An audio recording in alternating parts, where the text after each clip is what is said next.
Hi hello friends, welcome to మన విద్య ఛానల్లో మనం డైలీ కరెంట్ అఫైర్స్ అనేవి చెప్పుకోబడుతున్నాయి ఫ్రెండ్స్. సో ఎవరైనా సరే మన ఛానల్ని ఫస్ట్ టైం విజిట్ చేసినట్లయితే ఛానల్ని ఖచ్చితంగా సబ్స్క్రైబ్ చేసుకోండి. అలాగే పక్కనే ఉన్నటువంటి బెల్ ఐకాన్ని ఖచ్చితంగా ప్రెస్ చేయండి ఫ్రెండ్స్. ప్రతి వీడియో కూడా మీకు నోటిఫికేషన్స్ రూపంలో మీకైతే వస్తుంది. అలాగే ఎవరైనా సరే ఈ వీడియోస్ని మీకు నచ్చినట్లయితే లైక్ చేయండి, అలాగే షేర్ కూడా చేయండి. టుడే డైలీ కరెంట్ అఫైర్స్లో భాగంగా మనం 22 మే 2021లో చూసుకుందాము. సో అలాగే మన విద్య ఛానల్ తరపున ఆర్ఆర్బీ గ్రూప్ డికి సంబంధించి హై లెవెల్ టెస్ట్ సిరీస్ అనేవి జరుగుతున్నాయి ఫ్రెండ్స్. ఇవి ఆన్లైన్ పరీక్షలు, తెలుగు మీడియం అలాగే ఇంగ్లీష్ మీడియం కూడా జరుగుతున్నాయి. 25 mock tests, total questions 2500 questions అనేవి జరుగుతున్నాయి ఫ్రెండ్స్. సో దీని లింక్ వచ్చేసి డిస్క్రిప్షన్లో ఉంటుంది, ప్రతి ఒక్కరూ చూడండి. అలాగే ఇంట్రెస్ట్ ఉన్న వాళ్ళు దాంట్లో జాయిన్ అయితే అవ్వండి. అలాగే ఫోన్ నెంబర్స్ కూడా దీని మీద ఉన్నాయి ఫ్రెండ్స్. సో మీరు కాల్ చేసి అయినా సరే కనుక్కోవచ్చు. ఆర్ఆర్బీ గ్రూప్ డికి సంబంధించి ఆన్లైన్ ఎగ్జామ్స్ అయితే కండక్ట్ చేయడం జరుగుతుంది. అవి తెలుగు మీడియం అలాగే ఇంగ్లీష్ మీడియంలో కూడా ఉన్నాయి. సో మనం ఈరోజు అంటే ఓల్డ్ క్వశ్చన్, నేను లాస్ట్ వీడియోలో ఒక క్వశ్చన్ అనేది అడిగాను, దానికి ఆన్సర్ని చూసుకుందాము. క్వశ్చన్ ఏంటంటే, ఇక్తియాలజీ అనేది వేటికి సంబంధించిన అధ్యయనాన్ని తెలియజేస్తుంది? ఇక్తియాలజీ అనేది వేటికి సంబంధించిన అధ్యయనాన్ని తెలియజేస్తుంది అంటే ఏ కప్పలు, బి చేపలు, సి క్షీరదాలు, డి పక్షులు. ఆన్సర్ బి చేపలు. ఇక్తియాలజీ అనేది చేపలకి సంబంధించిన అధ్యయనాన్ని తెలియజేస్తుంది. చేపల్ని అధ్యయనం చేసే శాస్త్రాన్ని అనే కాలువ ఏ రాష్ట్రంలో ఉంది? A Gujarat, B Bihar, C Maharashtra, D Odisha. A Gujarat, B Bihar, C Maharashtra, D Odisha. So దీనికి రైట్ ఆన్సర్ వచ్చేసి మీరు కామెంట్ బాక్స్లో కామెంట్ చేయండి ఫ్రెండ్స్. ఒకవేళ మీకు తెలియకపోతే రేపటి వీడియోలో దీనికి ఆన్సర్ని నేను ఖచ్చితంగా చెప్తాను. సో ఈరోజు డైలీ కరెంట్ అఫైర్స్ గురించి మనం చూసుకున్నట్లయితే, first one, world choreography award 2020 గెలుచుకున్న మొదటి భారతీయుడు Suresh Mukund. World choreography award అనేదాన్ని 2020కి గెలుచుకున్న మొదటి భారతీయ వ్యక్తి ఎవరు అంటే సురేష్ ముకుంద్. ఈ సురేష్ ముకుంద్ వార్షిక వరల్డ్ కొరియోగ్రఫీ అవార్డు 2020ని గెలుచుకున్న మొదటి భారతీయుడిగా నిలిచాడు. మొదటి భారతీయుడిగా ఈ వరల్డ్ కొరియోగ్రఫీ 2020ను ఎవరు గెలుచుకున్నారు అంటే సురేష్ ముకుంద్ అనే అతను గెలుచుకున్నారు friends. Next, Emmy award nominated Indian choreographer Suresh Mukund. ఈయన డాన్స్ గ్రూప్ కింగ్స్ యునైటెడ్ వ్యవస్థాపకుడు. ఈ nominated Indian choreographer Suresh Mukund అనే అతను డాన్స్ గ్రూప్ కింగ్స్ యునైటెడ్ అనే ఒక సంస్థకు వ్యవస్థాపకుడు. అతనే దాన్ని వ్యవస్థాపనం చేశారు. అలాగే వరల్డ్ ఆఫ్ డ్యాన్స్ షోకు గాను వరల్డ్ కొరియోగ్రఫీ అవార్డుల టైటిల్ను గెలుచుకున్నారు. ఈయన వరల్డ్ ఆఫ్ డ్యాన్స్ షోకు కూడా వరల్డ్ కొరియోగ్రఫీ అవార్డు అనే అవార్డు యొక్క టైటిల్ని ఈ సురేష్ ముకుంద్ అనే అతను గెలుచుకున్నారు ఫ్రెండ్స్. ఈ టైటిల్ని గెలుచుకున్న తొలి భారతీయుడిగా గెలిచాడు. అలాగే ఈ వరల్డ్ ఆఫ్ డ్యాన్స్ షోకు గాను వరల్డ్ కొరియోగ్రఫీ అవార్డు టైటిల్ని కూడా గెలుచుకున్నటువంటి తొలి భారతీయుడిగా కూడా ఈ సురేష్ ముకుంద్ అనే అతను గెలిచారు. అంతకుముందు సురేష్ బృందం ఎన్బీసీ యొక్క వరల్డ్ ఆఫ్ డ్యాన్స్ సీజన్ 3ను గెలుచుకుంది. ఇంతకు ముందు కూడా ఈ సురేష్ బృందం డాన్స్ +5 అనే టీవీ షోలో కెప్టెన్స్లో ఈయన కూడా అంటే ఈ సురేష్ ముకుంద్ కూడా ఒకరిగా నిలిచారు. అలాగే 10వ వార్షిక వరల్డ్ కొరియోగ్రఫీ అవార్డు 2020ని కూడా ఈయన గెలుచుకున్నారు. 10వ వార్షిక వరల్డ్ కొరియోగ్రఫీ అవార్డు 2020ని కూడా ఈ సురేష్ ముకుంద్ అనే అతను గెలుచుకున్నారు. ఆస్కార్ ఆఫ్ డ్యాన్స్గా ప్రసిద్ధి చెందిన ఈ అవార్డులు ప్రతి సంవత్సరం లాస్ ఏంజల్స్లో టెలివిజన్, ఫిల్మ్, వాణిజ్య ప్రకటనలో, డిజిటల్ కంటెంట్లో మరియు మ్యూజిక్ వీడియోల్లో ప్రదర్శింపబడే ప్రపంచంలోని ఉత్తమ కొరియోగ్రాఫర్ల యొక్క అత్యంత వినూత్నమైన ప్రదర్శనలు ఇచ్చిన వారికి ఇవ్వడం జరుగుతాయి. ఈ ఆస్కార్ ఆఫ్ డాన్స్గా ప్రసిద్ధి చెందినటువంటి అవార్డులు అనేవి ప్రతి సంవత్సరం కూడా లాస్ ఏంజల్స్లో టెలివిజన్, అలాగే ఫిల్మ్, వాణిజ్య ప్రకటనలో, డిజిటల్ కంటెంట్లో మరియు మ్యూజిక్ వీడియోలతో ప్రదర్శించబడే ప్రపంచంలోని ఉత్తమ కొరియోగ్రాఫర్ల యొక్క అత్యంత వినూత్నమైన ప్రదర్శనలు ఇచ్చిన వారికి ఇవ్వడం జరుగుతాయి. చాలా అత్యంత వినూత్నమైన ప్రదర్శనలు ఎవరైతే ఇస్తారో అలాంటి వారికి మాత్రమే ఈ ఉత్తమ కొరియోగ్రాఫర్ల అవార్డ్స్ అనేవి ఇవ్వబడతాయి. అలాగే ఆస్కార్ ఆఫ్ డాన్స్గా ప్రసిద్ధి చెందిన అవార్డులు కూడా లాస్ ఏంజల్స్లో వీరికి మాత్రమే ఇవ్వబడతాయి ఫ్రెండ్స్. సో నెక్స్ట్ మనం చూసుకున్నట్లయితే, FIH అథ్లెట్స్ కమిటీ సభ్యుడిగా భారత హాకీ స్టార్ PR శ్రీజేష్ నియామకం. FIH అథ్లెట్స్ కమిటీ సభ్యుడిగా ఎవరిని నియామకం జరిగింది అంటే భారత హాకీ స్టార్ PR శ్రీజేష్ అనే అతన్ని నియమించారు ఫ్రెండ్స్. భారత hockey star PR Sreejesh FIH athletes committee సభ్యుడిగా ఎన్నికవ్వడం అయితే జరిగింది. మే 20న వర్చువల్గా జరిగిన కమిటీ సర్వసభ్య సమావేశంలో 4 సభ్యులను ఎన్నుకొనగా అందులో ఎన్నుకున్నారు ఫ్రెండ్స్. దాంట్లో ఈ శ్రీజేష్ అనే అతను కూడా ఒకరుగా అందులో ఉన్నారు. అలాగే గతంలో భారత్కు కెప్టెన్గా వ్యవహరించిన ఈ గోల్ కీపర్ జట్టులో అత్యంత సీనియర్లలో ఒకరు.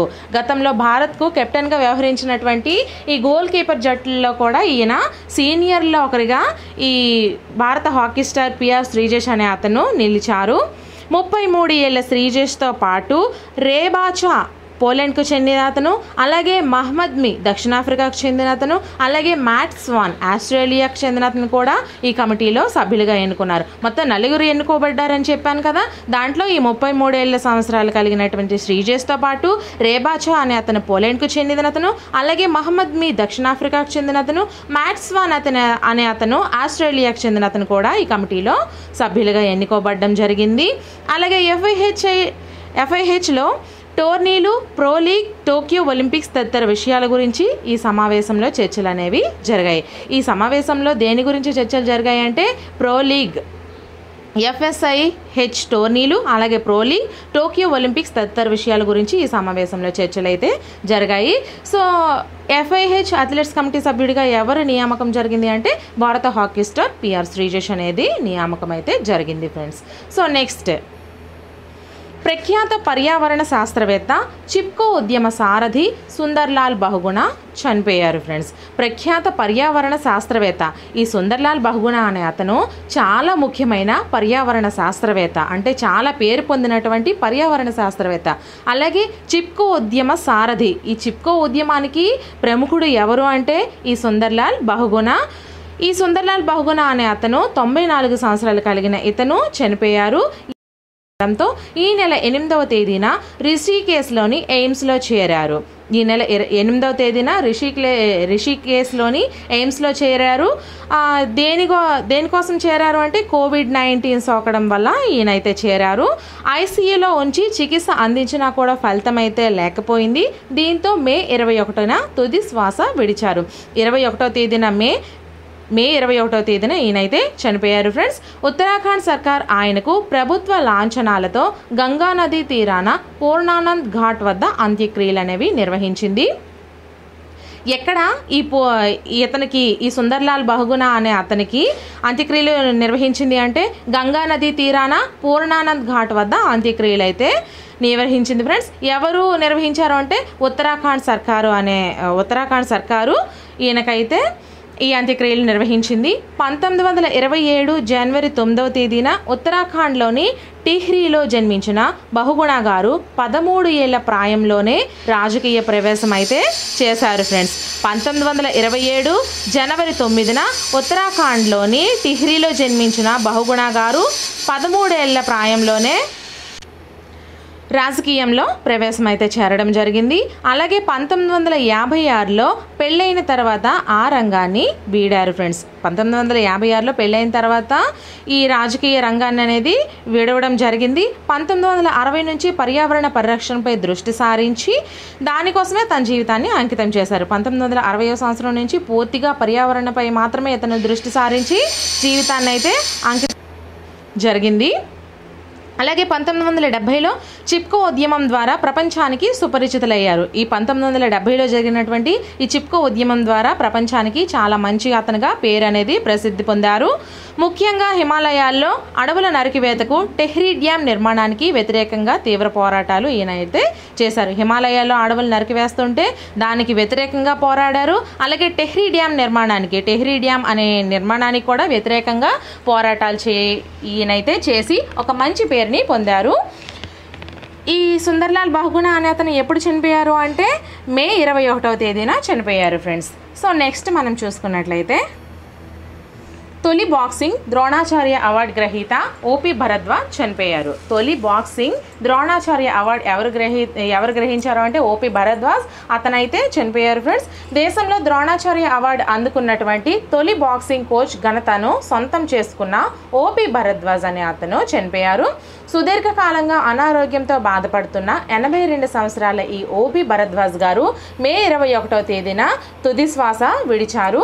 ద్రోణాచార్య అవార్డును తొలిసారి ప్రవేశపెట్టిన సమయంలో 1985లోనే మరో ఇద్దరితో కలిసి ఈ భరద్వాజ్ అనే ఆయన పురస్కారాన్ని అందుకున్నారు ఫ్రెండ్స్. నెక్స్ట్, జాతీయ ఉగ్రవాద వ్యతిరేక దినంగా మే 21. ఉగ్రవాదుల వల్ల జరిగే హింసను గురించిన అవగాహన కల్పించడానికి ప్రతి సంవత్సరం మే 21వ తేదీన జాతీయ ఉగ్రవాద వ్యతిరేక దినోత్సవాన్ని జరుపుకుంటారు. జాతీయ ఉగ్రవాద వ్యతిరేక దినంగా ఎప్పుడు జరుపుకుంటారు అంటే మే 21న జరుపుకుంటారు ఫ్రెండ్స్. ఈ దినంగా పాటించడం వెనుక ఉన్న లక్ష్యం ఏమిటంటే యువత ఉగ్రవాదం మరియు ఇది ఎలా వ్యతిరేక ప్రభావం చూపుతుందో తెలపడం. ఈ దినంగా పాటించడం వెనుకున్నటువంటి ముఖ్య లక్ష్యం ఏంటంటే యువత ఉగ్రవాదం మరియు హింస నుంచి దూరంగా ఉండటం. అంటే యువత పాడైపోకుండా, చెడిపోకుండా ఉగ్రవాదం నుంచి అలాగే హింస నుంచి దూరంగా ఉండటం కోసం, అలాగే సామాన్య ప్రజల బాధలను ఎత్తి చూపటం కోసం, అలాగే సామాన్య ప్రజలు ఎన్ని బాధలు పడుతున్నారో వాటిని చూపించటం కోసం, మరియు జాతీయ ప్రయోజనాల కోసం, జాతీయపరంగా కలిగే ప్రయోజనాల కోసం ఇది ఎలా వ్యతిరేక ప్రభావం చూపుతుందో తెలపడం కోసం ఈ జాతీయ ఉగ్రవాద వ్యతిరేక దినాన్ని జరుపుకుంటారు.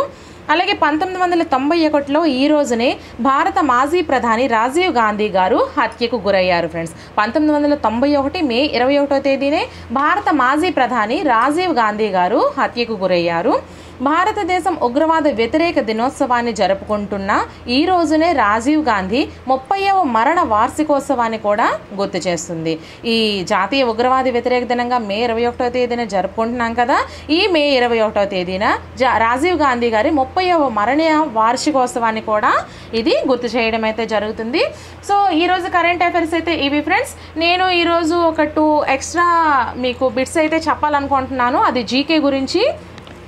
సో ఈరోజు అయితే మనం ఏం నేర్చుకుందామంటే ఏపీజే అబ్దుల్ కలాం గారి రచనలు అయితే నేను కొన్ని చెప్తాను. అతను రచించినటువంటి రచనలు అవి ఏంటంటే ఎన్విజనింగ్ అండ్ ఎంపవర్డ్ నేషన్ అనే బుక్ను రచించారు. అలాగే ద ఇగ్నైటెడ్ మైండ్స్ అనే గ్రంథాన్ని కూడా ఈ ఏపీజే అబ్దుల్ కలాం గారు రచించారు. అలాగే A vision for the new millennium అనే గ్రంథాన్ని కూడా ఈ ఏపీజే అబ్దుల్ కలాం గారు రచించారు. అలాగే ఇండియా అనే రచనలు కూడా ఏపీజే అబ్దుల్ కలాం గారు రచించారు ఫ్రెండ్స్. అలాగే ఇండోమిటేబుల్ స్పిరిట్ అనే గ్రంథాన్ని కూడా ఏపీజే అబ్దుల్ కలాం గారు రచించారు. సో ఓవరాల్గా మనం చూసుకున్నట్లయితే ఏపీజే అబ్దుల్ కలాం గారు రచించినటువంటి గ్రంథాలు ఏంటి అంటే ఎన్విజనింగ్ అండ్ ఎంపవర్మెంట్ నేషన్, అలాగే the ignited minds, A vision for the new millennium, India 2020, wings of fire, అలాగే ఇండోమిటేబుల్ స్పిరిట్. వీటిలో వింగ్స్ ఆఫ్ ఫైర్ అనేది కలాం గారి ఆత్మకథ ఫ్రెండ్స్. సో ఈరోజు కరెంట్ అఫైర్స్ గురించి మనం చూసుకున్నాము. అలాగే జీకే బిట్స్లో ఒక దాని గురించి ఈరోజు నేనైతే మీకు చెప్పాను. ప్రతి వీడియో తర్వాత నేను ఒక జీకే బిట్ ప్రతి వీడియోతో పాటుగా చేస్తాను. సో వీడియోస్ కనుక నచ్చినట్లయితే ఖచ్చితంగా లైక్ చేయండి ఫ్రెండ్స్. అలాగే మీ ఫ్రెండ్స్కి షేర్ చేస్తూ ఉండండి. ఈ రోజుల్లో జీకే అండ్ కరెంట్ అఫైర్స్ ప్రతి ఎగ్జామ్కి చాలా ఇంపార్టెంట్ అని మనందరికీ తెలిసిందే. సో నెక్స్ట్ వీడియోతో మళ్ళీ కలుస్తాను ఫ్రెండ్స్. అంతవరకు బాయ్.